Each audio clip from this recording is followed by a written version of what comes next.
હવે મિત્રો મીડિયા વાળા વિક્રમ ઠાકોરને વારંવાર એક જ સવાલ કરે છે કે વિક્રમભાઈ ઠાકોર તમે રાજકારણમાં જોડાશો કે કેમ। ત્યારે ભાઈ વિક્રમ ઠાકોર એક જ જવાબ આપે છે કે હાલ તો કંઈ વિચાર્યું નથી, પણ આવનારા સમયની અંદર જો મને કદાચ એવું લાગશે તો હું રાજકારણની અંદર જોડાઈશ। પણ મિત્રો તમને એવું નથી લાગતું કે જો કદાચ વિક્રમભાઈ ઠાકોર રાજકારણની અંદર જોડાશે તો તેમને જે નામ કમાવ્યું છે એના ઉપર ભાઈ અસર પડી શકે છે।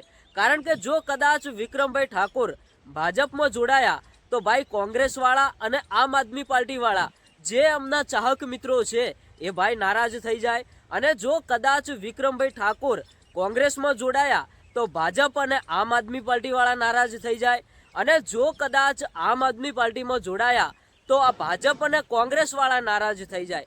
હવે જો કદાચ આવનારા સમયની અંદર વિક્રમભાઈ ઠાકોર રાજકારણમાં આવશે ને તો ભાઈ જે એમને આજ સુધી નામ કમાવ્યું છે ને એમાં થોડી ઘણી અસર પડી શકે છે। તમારું શું કહેવું છે એ કોમેન્ટ કરીને જણાવતા જજો।